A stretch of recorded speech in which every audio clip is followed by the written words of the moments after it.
Hello students, hello बच्चों, how are you. आपके exam जो हैं वो कैंसिल हो चुके हैं, तो अब डेफिनेटली आपको आगे का करियर चुनना है अपना, या तो मेडिकल साइड के लिए या इंजीनियरिंग साइड के लिए। तो आज हम एक डेमो वीडियो रिकॉर्ड कर रहे हैं अपना बच्चों, जिसमें हम आपको थोड़ा सा पढ़ा के दिखाएंगे कि हम कैसा पढ़ाते हैं, राइट। तो आप लिखिए। सबसे पहले हम आज आपको थोड़ा वेक्टर के बारे में बात करेंगे, वेक्टर्स।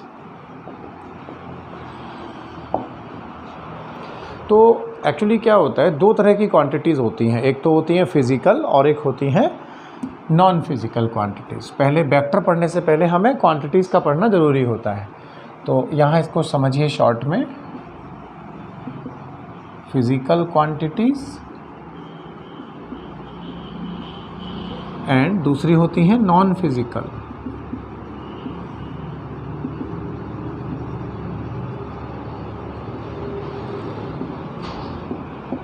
फिज़िकल क्वांटिटीज़ कौन सी होती है बच्चों और नॉन फिज़िकल कौन सी होती हैं। देखिए, फिज़िकल क्वांटिटी वो होती हैं जिनको हम नाप सकते हैं, मतलब उनका मेज़रमेंट करना पॉसिबल है, वो कहलाती हैं फिज़िकल। और जिन क्वांटिटीज़ को हम नाप नहीं सकते उनको हम कहते हैं नॉन फिज़िकल। जैसे समझिए, अरे बाप रे, आज तो मैं बड़ा खुश हूँ। कितना खुश हो भाई? 1 किलो, 2 किलो, 5 किलो। तो क्या आप खुशी को नाप सकते हैं? नहीं नाप सकते, बिकॉज इसका कोई मेज़रमेंट यूनिट नहीं होता। अरे यार, आज तो मैं बड़ा दुखी हूँ भाई। कितना दुखी है भाई? क्या दुख को नापा जा सकता है? नहीं नापा जा सकता। अरे कल मैंने एक बहुत सुंदर लड़की देखी। कितनी सुंदर लड़की देखी? सुंदरता को क्या आप नाप सकते हैं? नहीं नाप सकते। पूछ मत यार, मैंने कल कितना बढ़िया सपना देखा। सपना बढ़िया, कितना बढ़िया? क्या आप बढ़िया या घटिया नाप सकते हैं कि चीज़ कितनी बढ़िया है या अच्छी नहीं है? तो आप उसे नहीं नाप सकते। मतलब फीलिंग्स जो हैं, they are the non physical quantities, जिनको आप नाप नहीं सकते।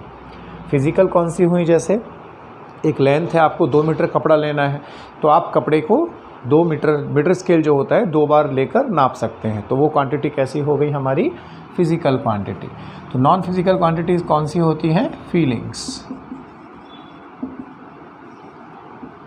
आर नॉन फिज़िकल, क्योंकि हम इसको नाप नहीं सकते, जैसे happiness, sadness, all that.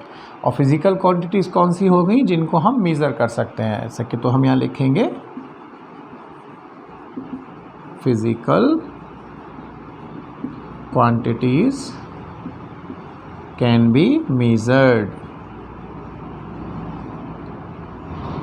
Physical quantities can be measured, मतलब इनको नापा जा सकता है। जैसे कि क्या हो गया हमारा? मास। मास को किस में नापते हैं हम? किलोग्राम में। टाइम को किस में नापते हैं? सेकेंड्स में नापते हैं, या आवर में, या डे में, इस तरह से। Number 3 length. ओके, तो ये हो गई लंबाई। चौथा हो गया हमारा टेम्परेचर। इन सबको क्या नापा जा सकता है? एक हो गया हमारा जैसे कि करंट। करंट को बच्चों हम एम्पियर में नापते हैं, राइट। तो ये वो क्वांटिटीज़ हो गई जिनको हम नाप सकते हैं, इसलिए हम इनको बोलते हैं फिज़िकल क्वांटिटीज़। और जिनको नाप नहीं सकते उनको क्या बोला जाता है? Non physical quantities. अब वेक्टर्स क्या होते हैं, या वेक्टर क्वांटिटीज़ क्या होती हैं? तो क्वांटिटीज़ दो तरह की होती हैं। पहली स्केलर और दूसरी वेक्टर्स। स्केलर क्वांटिटीज़ कौन सी हैं? जिनको नापने के लिए हमें किसी डायरेक्शन की ज़रूरत नहीं होती, यानी केवल उनका मैग्नीट्यूड जो है वो इम्पॉर्टेंट होता है।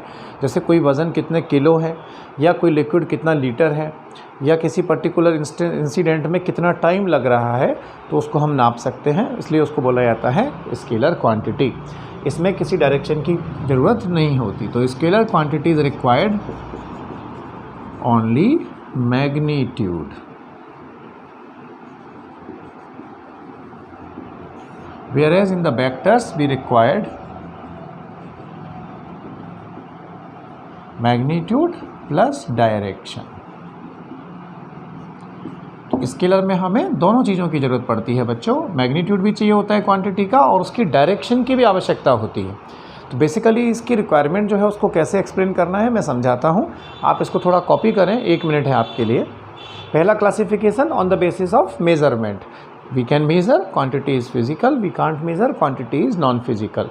Second, on the basis of requirement and magnitude and direction.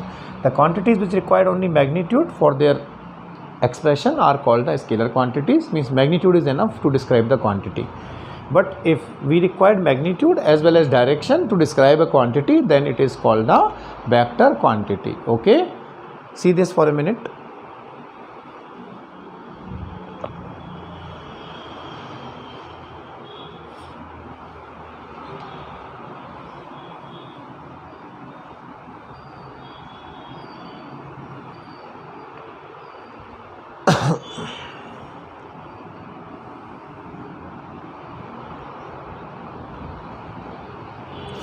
So this is our demo video बच्चों, ये केवल डेमो वीडियो है, बाकी आप हमारा प्रोग्राम ज्वाइन करें, then we promise you the best of physics. Physics will not stop your way, we assured you 150 plus marks with our unique strategies, short tricks and the methods.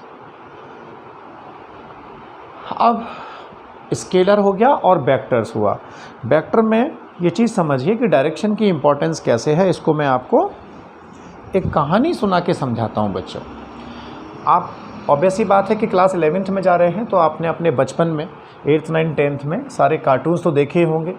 आप हगी मारू को जानते होंगे, आप सिंचैन को जानते होंगे, आप मिक्सी को जानते होंगे, आप छोटा भीम को, ढोलू भोलू को, टुनटुन मौसी को, इन सबको जानते हैं. इसके अलावा भी शिशिमानु जो आता है, शिशिमानु आप किस में आता है आपको पता ही होगा, उसको भी आप जानते होंगे. तो हम एक कार्टून वाली कहानी में चलते हैं. मान लीजिए एक छोटा सा गांव था. वेक्टर समझने के लिए इसको समझना आवश्यक है. इस गांव का नाम था ढोलकपुर. ये घर किसका था? टुनटुन मौसी का. मौसी, ओके. टुनटुन मौसी लड्डू बना रही थी. तो एक दिन चुटकी और राजू ने प्लान बनाया कि चलो यार हम सब लोग पिक्चर देखने चलेंगे. ओके. तो चुटकी ने कहा राजू को कि भाई तुम मेरे घर आ जाना. अब ये राजू गया टुनटुन मौसी के घर. तो टुनटुन मौसी जो है वो निकल के आई. राजू ने पूछा, दिस बॉय इज़ राजू, और ये है हमारी टीटी टुनटुन मौसी, राइट. कि मौसी चुटकी कहाँ गई? कि अरे बेटा चुटकी तो अभी अभी निकल गई, चुटकी अभी चली गई. तो उसने कहा कहाँ चली गई मौसी? मैं तो आज पिक्चर देखने जाने वाला था उसके साथ. भी हम दोनों भीम के यहाँ जाते, फिर कालिया को लेते, ढोलू वोलू को भी उठा लेते और मूवी देखने जाने वाले थे. मौसी ने कहा नहीं बेटा मुझे नहीं पता, वो तो अभी निकल गई. अब राजू जो है यहाँ आया और यहाँ चौराहे पे खड़ा होकर सोचने लगा. मान लीजिए यहाँ से 4 रास्ते जा रहे थे, पहला, दूसरा, तीसरा. ये रास्ता जा रहा था जंगल की तरफ, ये जा रहा था भीम के घर की तरफ, और ये जा रहा था थिएटर की तरफ. तो अब ये सोचेगा कि चुटकी गई कहाँ, क्योंकि चौराहे से तो क्या हो रहा है, 3 रास्ते डिवाइड हो रहे हैं. तो he don't know the complete information about the movement of चुटकी. Then what is the logic where he should go and find out the चुटकी. उसे कहाँ जाना चाहिए और चुटकी को ढूंढना चाहिए. So with this incomplete information कि बेटा चुटकी तो चली गई, वो क्या चुटकी को ढूंढ सकता है? नहीं ढूंढ सकता. तो अगर टुनटुन मौसी ये कहे कि वो भीम के घर की तरफ गई है, भीम के घर गई है, तो ये किधर जाएगा राजू? भीम की तरफ. टुनटुन मौसी कहे बेटा वो तो थिएटर निकल गई अभी तेरे आने से पहले, क्योंकि टिकट मिलेगी नहीं मिलेगी. तो राजू बड़ा आसानी से कहाँ जाएगा? थिएटर की तरफ. वो कहे बेटा वो तो जग्गू बंदर को बुलाने के लिए गई है, जग्गू बंदर क्या शैतान है, वो खेलता रहता है पेड़ों पर. तो वो कहाँ जाएगा राजू? जंगल की तरफ. तो यहाँ डायरेक्शन फिक्स हो गई. Means where he should go and find out और सर्च आउट द चुटकी. This need the complete information about the quantity और मूवमेंट ऑफ चुटकी. तो यही महत्व है कि उसका जाना तो क्या हो गया, एक स्केलर क्वांटिटी हो गई. मान लीजिए वो स्कूटर पे गई, साइकिल पे गई या किसी और चीज़ पे गई, परंतु किस दिशा में गई? Direction is also required. So that is called a complete information. So vector quantities will describe magnitude plus direction. अब ऐसी कौन सी क्वांटिटीज़ होती हैं बच्चों? जैसे कि displacement, right, acceleration, or velocity, force, they all are what kind of quantities? They all are vectors. इनके लिए हमें वेक्टर की आवश्यकता पड़ती है, ठीक है। तो जिन क्वांटिटीज़ के डिस्क्रिप्शन के लिए हमें मैग्नीट्यूड तो चाहिए, साथ के साथ हमें डायरेक्शन भी चाहिए, उनको हम क्या बोलते हैं? Vector quantities, right. जैसे राजू यहाँ चुटकी को खोज रहा था तो उसको ये मालूम होना चाहिए था कि वो किस डायरेक्शन में गई है, तभी वो क्या कर सकता है? उसको ढूंढ सकता है। इनकम्प्लीट इन्फॉर्मेशन के साथ चली गई, वो कहाँ चली गई, क्या पता किसको किस तरफ गई है, तो आप उसको ढूंढ नहीं सकते। ओके, यहाँ इसको देखिए और समझिए। सो this is the requirement of magnitude plus direction. So these quantities give the complete information about the quantities, क्योंकि उनमें डायरेक्शन का जानना बहुत ज़रूरी होता है।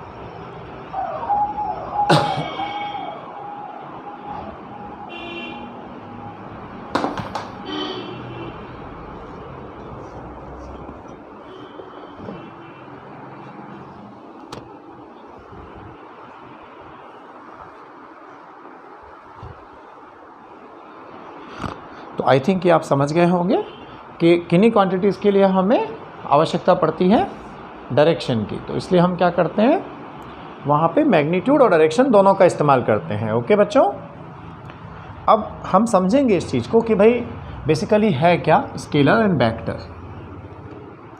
तो सबसे पहली चीज़ हम ये समझेंगे, distance and displacement.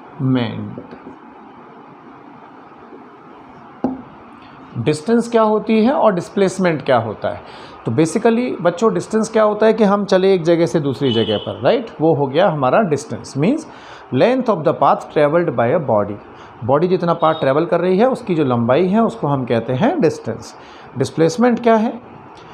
The shortest length between the initial point and final point, यानी शुरुआत कहाँ से किया आपने और आपने एंड कहाँ किया, उसको अगर हम एक स्ट्रेट लाइन से मिला दें तो वो क्या रिप्रेजेंट करेगा? डिस्प्लेसमेंट। और वो होता है एक वेक्टर। ऐसे समझो, जैसे मान लो एक पर्सन ने ए पॉइंट से चलना शुरू किया, बी पॉइंट तक आया, ये लेंथ है 8 मीटर। तो अभी इसकी डिस्टेंस कितनी हुई यहाँ से यहाँ तक चलने में? ए से बी तक अगर कोई पर्सन चल के जा रहा है, then he is going to cover 8 meter distance. What is the displacement also? कि भाई जितना डिस्टेंस है स्ट्रेट लाइन में उतना ही क्या होगा? डिस्प्लेसमेंट। तो ये दोनों बराबर हैं, क्योंकि स्ट्रेट डिस्टेंस का मतलब ए से बी को जोड़ दीजिए। डिस्प्लेसमेंट में हम क्या करते हैं? इनिशियल पॉइंट को फाइनल पॉइंट से एक स्केल लेके मिला दो, वो कहलाता है डिस्प्लेसमेंट, क्योंकि ये क्या है? Shortest length. तो यानी लीनियर मोशन में डिस्टेंस और डिस्प्लेसमेंट क्या होते हैं? सेम। और डिस्प्लेसमेंट भी कितना हुआ बच्चों इसका? 8 मीटर। अब मान लीजिए ये हमारा पहला example. Now suppose this person is going from A to B and suddenly he takes a left turn to the point C and he keep on moving up to the location C. Okay, तो अब यहाँ ये 8 metre चला, फिर left मुड़ के 6 metre चला उधर। तो अब ज़रा देखिएगा इस पर्सन ने डिस्टेंस कितनी चली?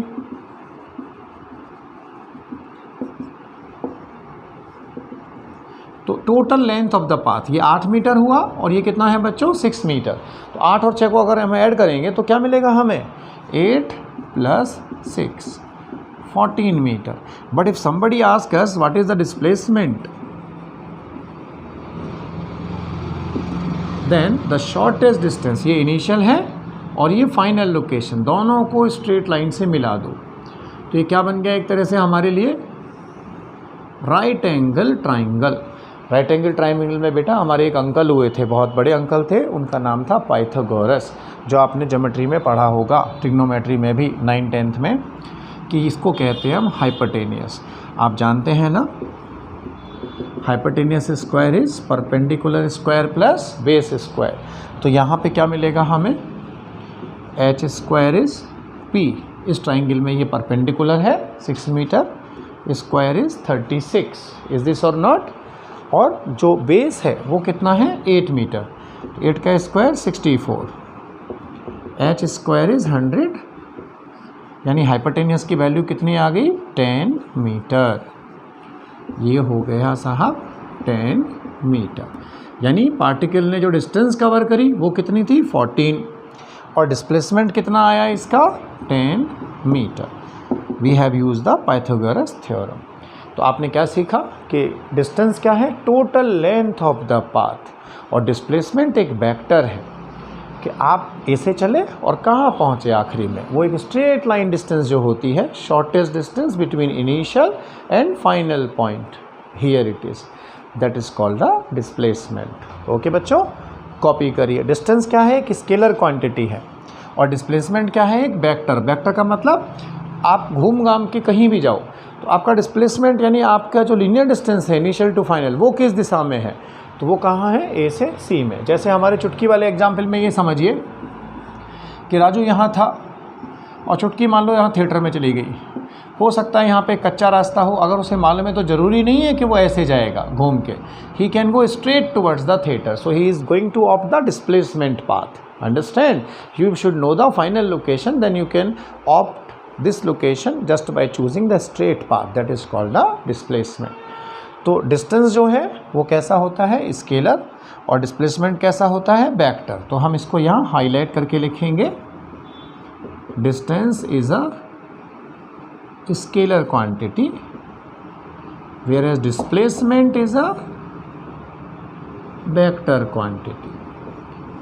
ओके, तो डिस्प्लेसमेंट को हमेशा हम ए से बी लिखते हैं। जैसे यहाँ पे पार्टिकल का कोई डिस्प्लेसमेंट पूछे तो displacement is A C vector, मतलब ए से सी की तरफ। और कोई डिस्टेंस पूछे हमसे तो यहाँ कुछ नहीं लिखते हम, A B plus B C, इसको लिखेंगे हम 14 मीटर। ओके, कॉपी करिए बच्चों इसको, 1 मिनट फॉर यू।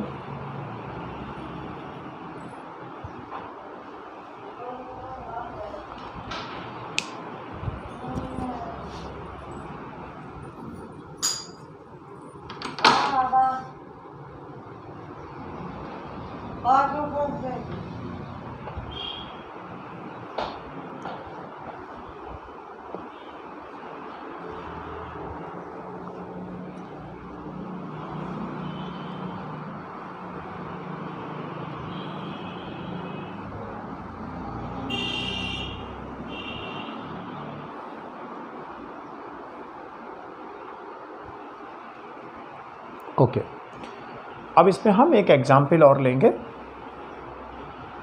तो आप ज़रा उसको समझिएगा। बच्चों, मैं आज से 5 साल पहले नांदेड़ आया था। I shifted 5 years back to Nanded. So after working here for some 2 years, 2 साल के बाद में मुझे एक बार दिल्ली जाने की ज़रूरत पड़ी। ओके, तो मैंने ट्रेन का टिकट बुक कराया। यहाँ से एक सचखंड एक्सप्रेस नाम की ट्रेन है जो दिल्ली होके जाती है। तो मैंने उस टिकट पे क्या पाया,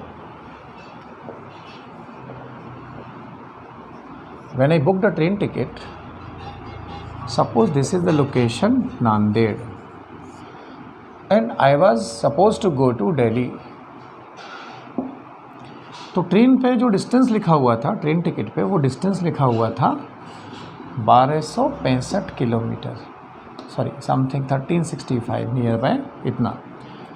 तो ठीक है, मैं दिल्ली पहुंच गया, क्योंकि ट्रेन जो है वो कैसे जाती है, घूमते घूमते जाती है, पुल को पार करती है, पहाड़ों के चारों ओर घूमती है, नीचे उतरती है, ऊपर चढ़ती है, राइट, सुरंगों से गुजरती है। तो ट्रेन ने घुमाते घुमाते मुझे यहाँ पहुँचा दिया। तो ये क्या था, total length of the path is this. 1 साल बाद मुझे फिर से दीपावली पे अपने घर जाना था, तो मैंने फ़्लाइट की टिकट बुक की। पहले नांदेड़ में फ़्लाइट नहीं चलती थी, फिर एयर इंडिया की फ़्लाइट इंट्रोड्यूस हुई, तो मैं एयर इंडिया से दिल्ली गया। तो मैंने एयर डिस्टेंस चेक किया नांदेड़ से दिल्ली का, तो एयर डिस्टेंस जो मिल रहा था मुझे वो मिल रहा था करीब करीब 196 किलोमीटर। अब ये देखिए कितना सारा डिफरेंस है, करीब करीब ये 250 किलोमीटर के आसपास का डिफरेंस बना। तो क्या इन 1 सालों में दिल्ली नांदेड़ के पास चला गया या नांदेड़ दिल्ली के पास खिसक गया? क्या इनके बीच की दूरी बदल गई? नो। तो आंसर क्या है इसका, ये जो था ये ट्रेन डिस्टेंस थी जो आप जिग जैग ये पाथ देख रहे हैं, स्ट्रेट पाथ आप जो देख रहे हैं, this was the air distance, जो कि कितनी थी, इसको यहाँ समराइज कर देते हैं। Distance by the train 1365 kilometre and distance by the flight is 1096 kilometre, 1096। तो एक्चुअल में होता क्या है, जो एरोप्लेन्स हैं ना बेटा, वो जिगजैग शेप में मूव नहीं करते, they will just take off from the runway, will move up and move in the straight line. वो एक स्ट्रेट लाइन में चलेंगे, फिर लैंडिंग करेंगे, तो वो एक स्ट्रेट लाइन को फॉलो करते हैं। इसलिए एयर डिस्टेंस जो होती है हमेशा वो ट्रेन डिस्टेंस के मुकाबले कम होती है। इट मीन्स कंक्लूजन क्या निकलेगा, air distance is representing what, displacement. Displacement का अर्थ क्या हुआ, what is the meaning of displacement, straight line distance from the Nanded to Delhi, because flights will just take the route of straight line. And second, this train distance, जो train travel कर रही है वो क्या है, एक्चुअल में डिस्टेंस है। ये दोनों का डिफरेंस हुआ। तो प्लेन को पहाड़ों से कोई मतलब नहीं है भाई, वो काफ़ी ऊंचाई पे उड़ता है, तो वो क्या करता है, सीधा टेक ऑफ करता है और लैंडिंग करता है। So it will just follow the straight line path, so that will follow displacement. और ट्रेन क्या घूमते घूमते आती है जगह जगह से, तो उसमें क्या मिलता है हमें, डिस्टेंस। डिस्टेंस कैसी होती है, स्केलर, और डिस्प्लेसमेंट कैसा होता है बच्चों, वेक्टर। इसको कॉपी करिए, हम दो एग्जाम्पल और लेते हैं।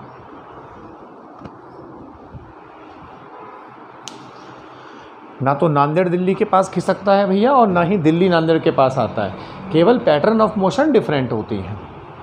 Train will follow the distance, aeroplanes will follow the displacement.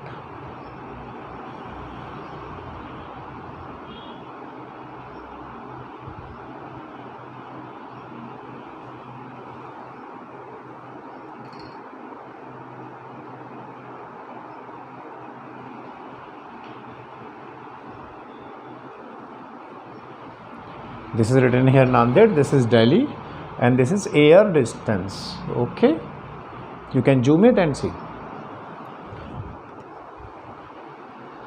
Else let me write it once again. This is air distance, the straight line path.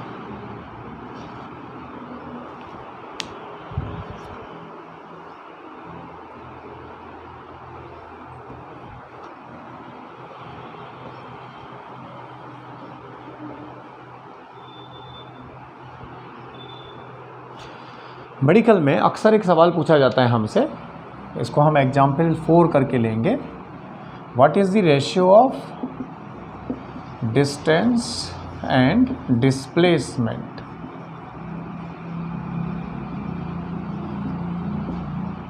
The ratio of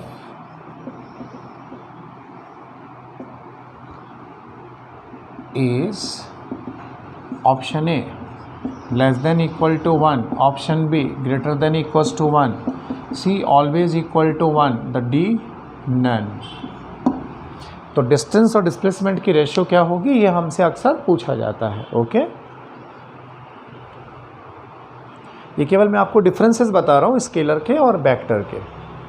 बाकी detail तो बेटा आप हमारे साथ ज्वाइन करिए, just fix your admission, then you can get the all videos and soon you will be coming offline, so we will have an interaction face to face.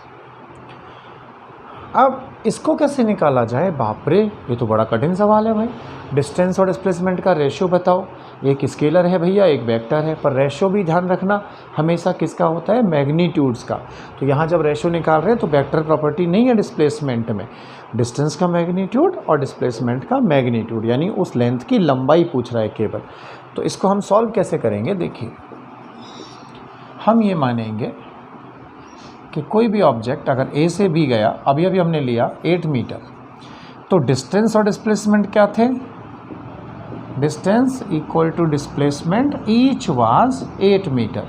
भाई जितना सीधा एज गया 8 मीटर, उतना ही क्या हुआ, इस बॉडी का डिस्प्लेसमेंट हुआ। 8 मीटर इसका डिस्टेंस ट्रेवल और 8 मीटर ही इसका डिस्प्लेसमेंट। परंतु जैसे ही बॉडी लेफ़्ट राइट होती है, थोड़ा सा भी इधर उधर हिलती है या टर्न लेती है, 6 मीटर यहाँ पे चली है, तो अभी क्या हो गया सेकंड केस में, डिस्टेंस जो हो गई वो तो हो गई 14 और डिस्प्लेसमेंट कितना हो गया बच्चों, ये स्ट्रेट लाइन डिस्टेंस ये हो गया 10 metre.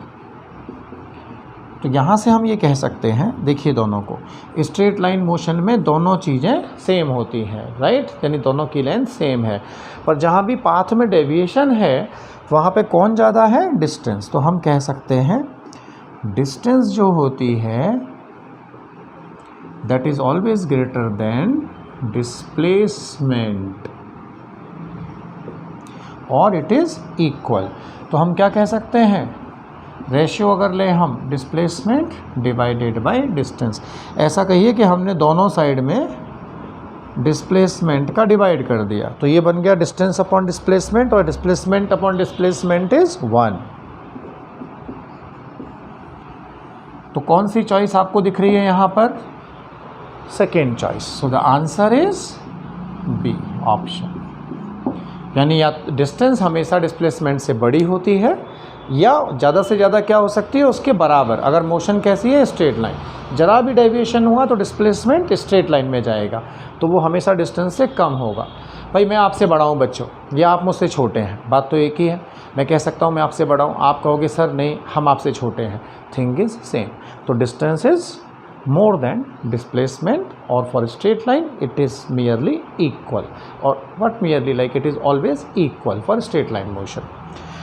And one more thing, reverse में भी पूछ सकता है कभी कभी, कोई कहे कि रेशियो ऑफ डिस्टेंस, एक मिनट, ये था अपना डिस्टेंस अपॉन डिस्प्लेसमेंट। अगर वो यहाँ रिवर्स पूछ ले कि डिस्प्लेसमेंट अपॉन डिस्टेंस, तो ये रेशियो हो जाएगा 1। ऐसा क्यों बेटा, क्योंकि डिस्प्लेसमेंट हमेशा डिस्टेंस से छोटा होगा या उसके बराबर होगा। ओके राइट, कॉपी करिए इसको।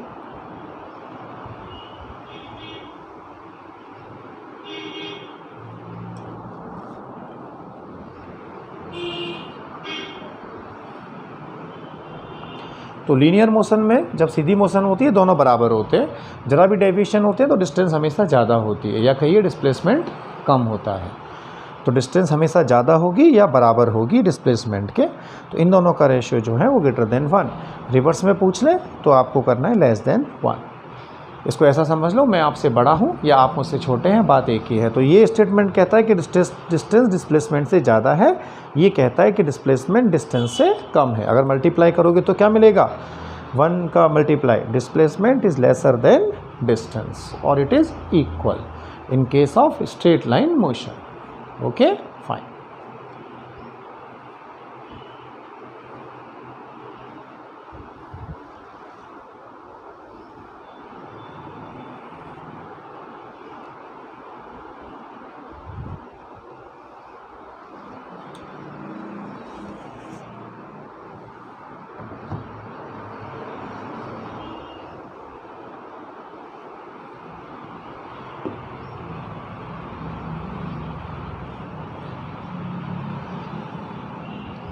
अब देखिए नेक्स्ट,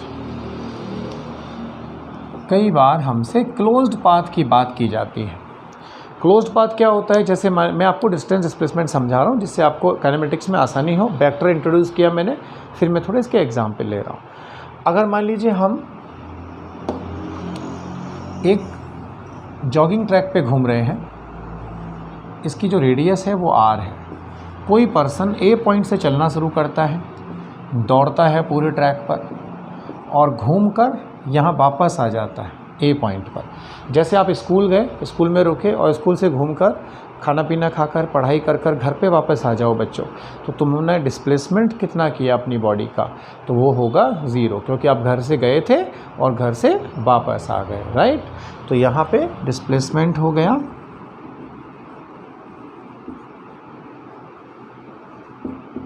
0 और डिस्टेंस कितना हुआ, जितना भी उस बंदे ने रेस लगाई जॉगिंग ट्रैक पे, तो ये क्या हो गई इसकी पूरी सरकमफेरेंस। सर्कल की सरकमफेरेंस क्या होगी, 2πr। तो क्लोज पाथ का डिस्प्लेसमेंट 0 और डिस्टेंस क्या है इसकी, अगर ये सर्कुलर है तो 2πr। ओके, कॉपी करिए इसको। आप जहाँ से चले और वहीं पे लौट गए तो डिस्प्लेसमेंट क्या होगा? ऑब्वियस सी बात है, 0 होगा।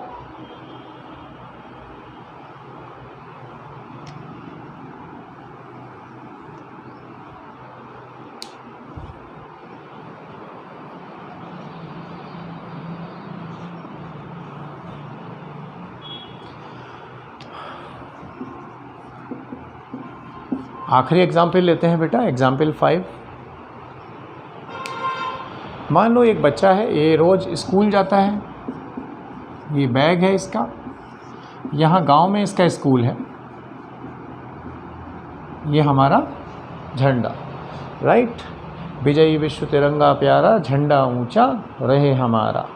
तो ये गया 10 किलोमीटर, स्कूल इसका 10 किलोमीटर है, और फिर वापस आ गया 10 किलोमीटर। स्कूल गया, पढ़ाई की, और उसके बाद वापस लौट के आ गया। तो अब कोई हमसे पूछे कि भैया इसने डिस्टेंस कितनी कवर की सर, ये बताओ ज़रा। तो 10 किलोमीटर जाना और 10 किलोमीटर आना, 10 और 10 20 हो गया। अगर कोई कहे कि डिस्प्लेसमेंट क्या हुआ इसका, डिस्प्लेसमेंट का मतलब distance between initial and final position. तो इसने यहाँ ए से चलना शुरू किया था, एस यानी स्कूल की तरफ मान लें, तो ये गया और वापस अपने घर आ गया, यहाँ ये अपने घर में था ऐसा मानो। तो डिस्प्लेसमेंट क्या हो गया इसका? 0 मीटर। तो ये वेक्टर क्वांटिटी है, यानी कि displacement is a vector, distance is a scalar. Okay fine, copy करिए बच्चों। तो ये था हमारा एक छोटा सा डेमो लेक्चर आपके लिए। Demo does not reveal the whole subject, right, and of course we cannot give you also the whole subject in a small span of time.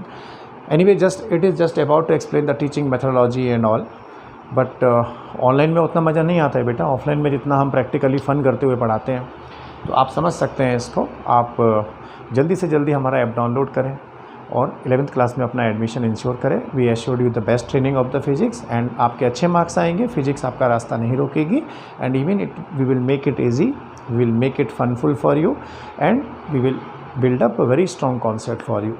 So rather than others, your colleagues, you will have a very strong physics. This is my promise to all of you. Kindly download the app and register your admissions with us. Thank you very much बच्चों, नमस्कार।